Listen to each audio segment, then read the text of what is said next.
Hello बच्चों, कैसे हो आप लोग। आशा करते हैं आप लोग अच्छे होंगे। आज हम लोग पढ़ने वाले हैं सिया राम शरण गुप्त जी का लिखी हुई कविता एक फूल की चाह। आज की जो कविता है वह है एक फूल की चाह।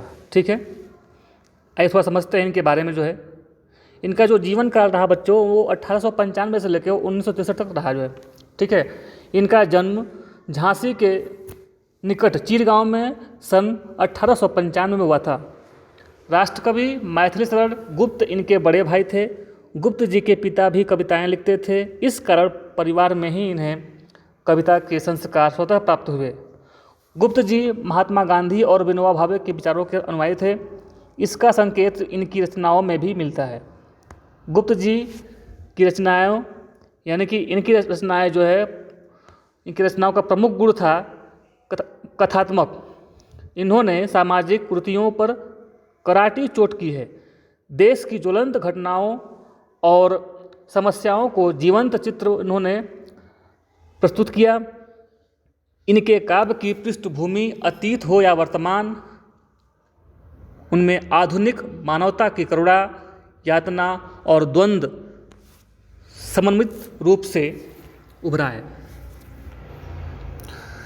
सिया राम शरण जी जो है, इनकी प्रमुख कृतियां हैं मौर्य विजय, आर्द्रा, पाथेय, मृण्मयी, उन्मुक्त, आत्मोत्सर्ग, दुर्वादल और नकुल। एक फूल की चाह गुप्त जी की एक लंबी और प्रसिद्ध कविता है। प्रस्तुत पाठ उसी कविता का एक अंश मात्र है। पूरी कविता छुआछूत की समस्या पर केंद्रित है। एक मरणासन अछूत कन्या के मन में यह चाह उठी कि काश देवी के चरणों का अर्पित किया हुआ फूल लाकर कोई उसे दे देता। कन्या के पिता ने बेटी की मनोकामना पूरी करने का बीड़ा उठाया। वह देवी के मंदिर में जा पहुंचा, देवी की आराधना भी की, पर उसके बाद वह देवी के भक्तों के नज़र उस पर खटकने लगा। मानव मात्र को एक समान मानने की नसीहत देने वाले देवी के सवर्ण भक्तों ने उस विवश, लाचार, आकांक्षी मगर अछूत पिता के पास कैसा सलूक किया है। क्या वह अपनी बेटी को फूल लाकर दे सका, यह कविता का मार्मिक अंश भी बताएगा। बच्चों, ये जो एक फूल की चाह कविता है, इसमें गुप्त जी ने जो है एक अछूत व्यक्ति, पहले के ज़माने में लोग छुआछूत बहुत मानते थे। जल्दी लोग छोटे कास्ट को लोग जो है मंदिर में प्रवेश वर्जित था। उस समय लोग जो है, एक कहानी उस समय की है जो लेखक लिख रहा है। इसमें जो है कवि क्या लिख रहा है कि एक बच्ची खेलती रहती है दिन भर। एक छोटी लड़की, इसमें कहानी है कि एक लड़की बीमार पड़ती है। बीमार पड़ने के बाद वो अपने पिता से बोलती है कि काश कोई हमें जो है मंदिर में पड़े एक फूल जो है ला करके हमको दे देता तो कितना अच्छा होता। यह बात उसके पिताजी बोलते हैं कि बेटा हम तुमको उस फूल को ला के देंगे। जो है उसकी मन की इच्छा थी कि कोई हमें एक फूल ला करके दे जो मंदिर में पड़ा हुआ है। उसके पिता बोलते हैं कि लाके हम तुमको देंगे, और मंदिर में जाते भी हैं। वहाँ पर पूजा अर्चना भी करते हैं, पूजा पाठ भी करते हैं, और वो पुष्प उठा करके चलने लगते हैं। तभी वहाँ पे जो है बैठे सवर्ण लोग जो है उनकी नज़र पड़ती है। यानी जो वहाँ पे होते हैं पंडित पंडा लोग जो है उनकी नज़र पड़ती है और उसको पकड़ लेते हैं। ठीक है, वो बोलते हैं कि इसकी हिम्मत कैसी हुई कि वो आकर के इस मंदिर में आया और यहाँ से फूल उठा के मतलब लेके जा रहा है ऐसा। तो उनको जो है कोर्ट में लाया गया और वहाँ पे बच्ची के पिता को दंडित किया गया, और दंड के स्वरूप जो है उनको 7 दिन का कारावास मिला। 7 दिन के कारावास में क्या हुआ, अब उसको चुभने लगा कि मतलब कैसे हम घर जाएं। 7 दिन तो कैसे मतलब बीत गए, लेकिन घर जाने की जो इच्छा थी अब वो ख़त्म हो चुकी थी जो है। लेकिन ऐसा उसको प्रतीत हुआ कि नहीं, कोई पीछे से धक्का मार रहा है। वो सीधे घर ना जाकर के जो है वो उस स्थान पे पहुंचता है जहाँ पर उसके बच्ची को लोग जो है, मतलब उसकी बच्ची मर चुकी थी, और गांव के लोग उसको जो है फूंक करके, मतलब कि उसकी चिता को अग्नि देके उसको जला के जो है वहाँ से आ रहे थे। तो पूरी कहानी इसी पे है आधारित जो है कि वो बच्ची मर जाती है और उसके पड़ोसी जो है उसको फूंक करके आते हैं और पिता जो है जाकर के उस स्थान पे फपक के रोता है और बोलता है कि बच्ची, ऐसा अभागा बाप कि मैं तुमको कंधा भी नहीं दे पाया जो है, आखिरी बार तुमको अपनी गोद में लेके खिला भी नहीं पाया जो है ऐसा। तो कुछ कहानी ऐसी इसमें है। आओ हम लोग पढ़ते हैं और देखते हैं कि कहानी क्या है। ठीक है, अब हम लोग पढ़ेंगे तो शायद आप लोग को जो है समझ में आएगा, क्योंकि ये पूरी जो कहानी का निचोड़ है यही है। बोल रहे हैं, उद्वेलित कर अश्रु राशियाँ हृदय चिताएं धधकाकर महामारी प्रचंड हो फैल रही थी इधर उधर। छीड़ कंठ मृतवत्साओं का करुण रुदन दुर्दांत नितांत भरे हुए था निज किस रव में हाहाकार अपार अशांत। बहुत रोकता था सुखिया को न जा खेलने को बाहर। यानी बच्ची का नाम क्या है? सुखिया है। उस समय बहुत जो है प्रचंड रूप से मतलब जो है बहुत सी बीमारियां मतलब फैली थी जो है, जैसे कि अभी चल रहा है ना कोरोना वायरस, वैसे ही जो उस समय हैजा डायरिया बीमारी ऐसे ऐसे मतलब जो है होते थे जो है। ठीक है, तो वही महामारी बोला कि उद्वेलित कर अश्रु राशियाँ हृदय चिताएं धधकाकर महामारी प्रचंड हो फैल रही थी इधर उधर। छीड़ कंठ मृत वसाओं का क्रूर रुदन दुर्दान नितांत भरे हुए था निज किस रव में हाहाकार अपार अशांत। पूरे जो है उस स्थान पे हाहाकार मचा हुआ था। बोल रहा था कि बहुत रोकता था सुखिया को जो है वो उसका पिता बहुत रोका कि बाहर खेलने मत जाओ। बहुत रोकता था सुखिया को न जा खेलने को बाहर, नहीं खेलना रुकता उसका नहीं ठहरती वह पल भर। भाई छोटे बच्चों को मना करेंगे वो रुकते नहीं हैं, भाग जाते जो खेल। ठीक है, तो वही बोल रहा है कि हम उसको मना कर रहे थे कि बाहर खेलने मत जाओ, लेकिन वो मानी नहीं, ना ही रुकती, वो बार बार बाहर खेलने को जाती।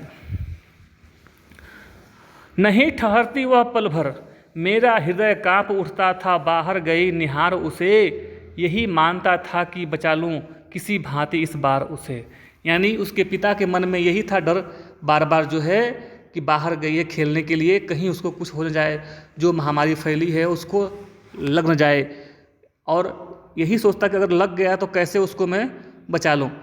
जैसे आज है ना कि शाम को सुबह निकलते हैं तो शाम को हम कहाँ कहाँ घूमते हैं, कहाँ कहाँ कोरोना वायरस आया, घर वालों की चिंता रहती है। तो उसके लिए वैसे ही उसके पिता भी जो है चिंता करते थे कि बाहर गए खेलने के लिए कहीं वो महामारी की शिकार न बन जाए। ठीक है, तो ऐसी स्थिति थी। भीतर जो डर रहा छिपाए हाय वही बाहर आया। जो उसका पिता सोच रहा था वही हुआ। एक दिवस सुखिया के तन को ताप तप्त मैंने पाया। एक दिन जो है सुखिया इतनी बीमार पड़ गई कि उसका बदन पड़ा लगा जलने जो है। ज्वर में विहलत हो बोली वह, क्या जानूं किस डर से डर मुझको देवी के प्रसाद का एक फूल ही दो लाकर। वो ज्वर से मतलब बहुत ज़्यादा मतलब जो है ग्रसित हो गई, उसको बहुत तेज़ मतलब बुखार हो गया और वो समझ गई मतलब कि मैं बचूंगी नहीं, और उसके पिता भी समझ गए कि मैं वो लग रहा है अब जो है सुखिया बचेगी नहीं। तो वही बोला कि मुझको क्या जानूं किस डर से डर मुझको देवी के प्रसाद का एक फूल ही दो लाकर। वो बोल रही थी कि कोई हमें जो है उस मंदिर में पड़े प्रसाद के रूप में एक फूल ही ला करके हमको दे दे। क्रमशः कंठ छीड़ हो गया शिथिल हुए अवयव सारे, बैठा था नौ उपाय की चिंता में मैं मन मारे। धीरे धीरे जो उसकी जो है इतना बोलने के बाद वो फिर से शिथिल हो गई, मतलब ऐसे मतलब बेहोश हो गई। वो अभी अपने होश में नहीं थी जो है। चिंता में मैं मन मारे, अब मैं बैठा मैं कौन सा उपाय करूं कि मैं वो फूल लेकर आऊं। ठीक है, जान सका न प्रभात सजग से, हुई अलस कब दोपहरी, सवर्ण घनों में कब रवि डूबा, कब आई संध्या गहरी। सुबह बैठा, दोपहर हो गई, दोपहर से शाम हो गई, लेकिन समझ नहीं पाया कि कब से कब क्या हुआ, और वो सोचता रहा। सभी और दिखलाई दी बस अंधकार की ही छाया, छोटी सी बच्ची को उसने कितना बड़ा तिमिर आया। हर तरफ जो है सब अंधकारा, मतलब अब शाम हो गई तो अंधेरा हो गया। तो वही बोल रहा है कि सभी ओर दिखलाई दी बस अंधकार ही छाया, अंधकार की ही छाया, छोटी सी बच्ची को उसने कितना बड़ा तिमिर आया। वो बोल रहा है कि छोटी सी बच्ची को जो है कितना, मतलब जो उसके जीवन में कितना अंधकार छाने आ गया जो है। ऊपर विस्तृत महाकाश में जलते थे अंगारे से, झुलसी सी जाती थी आंखें जगमग जगमग तारों से। देख रहा था जो सुस्थिर हो, नहीं बैठती थी क्षण भर। अब उसका पिता देख रहा था, मतलब कि जो लड़की एक क्षण मतलब घर में नहीं बैठती थी, वो कैसे चुपचाप वही पड़ी हुई है, बस देख रही है ऊपर टुकुर टुकुर टुकुर टुकुर। हाय वही चुपचाप पड़ी थी अटल शांति सी धारण कर, सुनना वही चाहता था मैं उसे स्वयं ही उकसा कर, मुझको देवी के प्रसाद का एक फूल ही डोला कर। ऊंचे शैल शिखर के ऊपर मंदिर था विस्तीर्ण विशाल, स्वर्ण कलश सजिश विहसित हो थे, पाकर समुद्रित रवि कर जाल, दीप धूप से आमोदित था मंदिर का आंगन सारा, गूंज रही थी भीतर बाहर मुखरित उत्सव की धारा। अब वो देख रहा है कि ऊपर जो शिखर पे, पर्वत के ऊपर जो है जो मंदिर है, उसके अंदर जो है सब कुछ, मतलब जो है पूजा पाठ चल रहा है, धूप जल रहा है, सब कुछ मतलब वहाँ का जो हो रहा है। वही बोल रहा है कि ऊंचे शैल शिखर के ऊपर मंदिर था विस्तीर्ण विशाल, यानी कि शिखर के ऊपर जो है बहुत बड़ा था जो है मंदिर। स्वर्ण कलश सरसित विहसित थे, पाकर समुद्रित रवि कर जाल, दीप धूप से आमोदित था मंदिर का आंगन सारा, यानी कि दीपक और धूप से जो है पूरा मंदिर का जो था एरिया वो पूरा गमक रहा था। गूंज रही थी भीतर बाहर मुखरित उत्सव की धारा, और वहाँ पे पूरा जो है उत्सव हो रहा था, मतलब जो है पूजा पाठ, उसका पूरा आवाज़ जो है बाहर तक गूंज रहा था जो है। भक्त वृंद मृदु मधुर कंठ से गाते थे सब भक्ति मुद में, वहाँ पे जो थे भक्त उक्त जो है वहाँ पे लोग जो है अपने पूजा पाठ में भक्ति संगीत लोग कार्यक्रम करते थे, ये सब आवाज़ें बाहर आ रही है। पतित तारणी पाप हारणी माता तेरी जय जय जय, वहाँ पे जो है एक गाना मतलब जो है वहाँ के भक्त लोग गा रहे थे, पतित तारणी पाप हारणी, यानी कि जो है जो सज्जन पुरुष हैं उनको तारने वाली, पाप को हरने वाली माता तेरी जय जय हो। वही बोल रहा कि पतित तारणी तेरी जय जय, मेरे मुख से भी निकला बिना बढ़े ही मैं आगे को जाने किस बल से निकला। और वही गाना सुन करके मेरे भी मुँह से जो है, यानी कि बच्ची के पापा यानी बच्ची के पिता के मुंह से जो है ये जय जयकार भी निकल था, और वो न जाने किस सुध में वो आगे बढ़ा, जैसे कोई उसको पीछे से ढकेल रहा हो। बोल रहा कि मेरे दीप फूल लेकर वे अम्बा को अर्पित करके, दिया पुजारी ने प्रसाद जब आगे को अंजलि भर के।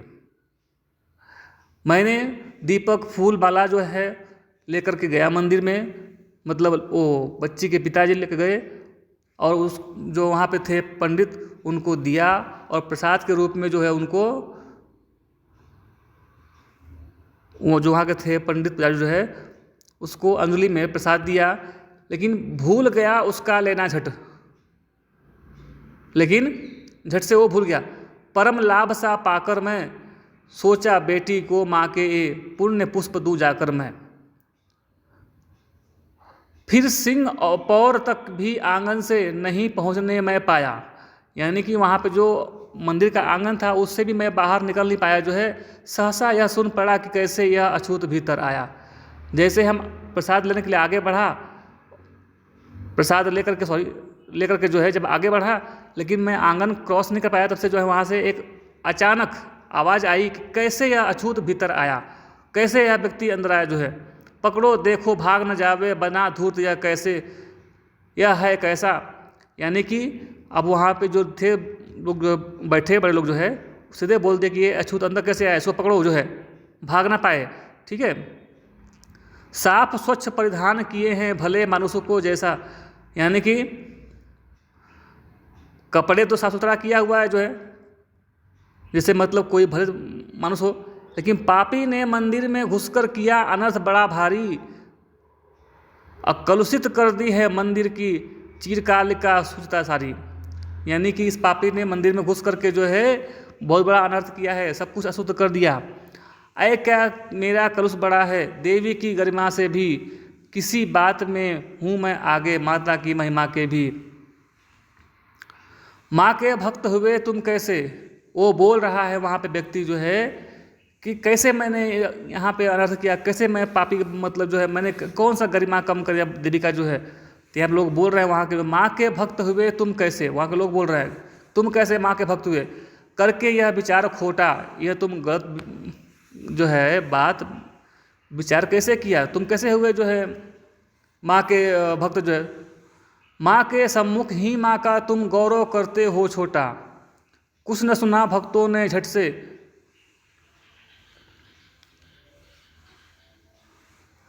वो बोल रहा है कि माँ के भक्त हुए तुम कैसे, करके यह विचार खोटा, माँ के सम्मुख ही माँ का तुम गौरव करते हो छोटा। लड़की का पिता बोल रहा है कि हे पंडित, हे सवर लोग, आप लोग के मन में इतना बड़ा विचार जो है खोटा है, कैसे आप लोग पंडित हो, कैसे आप लोग भक्त हो जो है। आप लोग तो माँ के सामने ही उनका गौरव कम कर दिया, छोटा कर दिया। लेकिन कुछ न सुना भक्तों ने झट से मुझे घेर कर पकड़ लिया। वहाँ पे बोल रहा लेखक कि वहाँ के लोग जो है कुछ मेरी बात नहीं सुने, मुझे तुरंत पकड़ लिया और घेर लिए, मार मार कर मुक्के घूसे धम से नीचे गिरा दिए, और लोग हमको लगे मारने मुक्के से, डंडे से जो है। मेरे हाथों में प्रसाद भी बिखर गया, हा सबका सब, हाय अभागी बेटी तुझ तक कैसे पहुँच सके यह सब। उसको लोग इतना मारे कि उसके हाथ से वो जो फूल था, प्रसाद था जो है, सब कुछ हाथ से बिखर गया और फेंका गया जो है। और वहाँ पे मतलब अभागा बाप ये सोच रहा है कि बेटी को यह प्रसाद कैसे पहुँचाऊँ, कैसे उसके पास जाए जो है।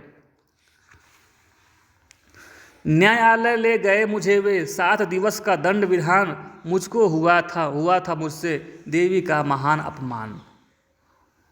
वहाँ से लोग मारते पीटते लेके गए हमको न्यायालय जो है, वहाँ पे मुझे 7 दिन का दंड मिला। अब वहाँ पे पिता सोचा कि मुझसे कैसे अपमान हो गया। मैंने स्वीकृति किया दंड वह, शीश झुकाकर चुप ही रह, उस असीम अभियोगी दोष का क्या उत्तर देता क्या कह। अब मैं जो गलती किया था उसका मैं दंड जो है मैं स्वीकार किया, उसका मैं उत्तर क्या देता। 7 रोज ही रहा जेल में, 7 दिन जो है वो जेल में रहा, या कि वहाँ सदियाँ बीती, लेकिन ऐसा लगा कि वहाँ पे कितने साल बीत गए। अविश्रांत वर्षा करके भी आंखें तनिक नहीं रोती। इतना सब कुछ मतलब जो है हुआ, लेकिन फिर भी जो है आंखों से आंसू नहीं आए। दंड भोग कर, अब आगे देखो, जब वो व्यक्ति वहाँ से दंड 7 दिन का काट लिया, उसके बाद निकलता तो क्या होता है। बोल रहा कि दंड भोग कर जब मैं छूटा, पैर न उठते थे घर को। जब 7 दिन पूरे हो गए, जब मैं बाहर आया कारागार से जो है, तो घर के लिए मेरे पैर नहीं उठ रहे थे जो है।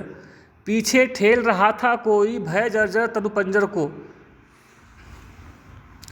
लेकिन ऐसा मुझे लगा मतलब कोई मुझे से पीछे से मतलब ढकेल रहा है, धक्का मार रहा है जो है। पहले किसी लेने मुझको नहीं दौड़कर आई वह, जैसे वह घर पहुंचता हर दिन, और वो लड़की बच्ची जो है बार बार उसको आती, उसके पास में लिपट जाती उसके पास और बोलती चलो पापा घर पे चलो, लेकिन उस दिन वो नहीं आई। नहीं दौड़कर आई वह, उलझी हुई खेल में ही, हाँ उसको ऐसा मतलब लगा कि मतलब अपने खेल में उलझी रही जो है। अब की दीन दिखाई वह, लेकिन खेल में अगर रहती मग्न जो है तो वो दिखाई देते ना, वो दिखाई भी नहीं दी। उसे संख्या मतलब संदेह हो गया।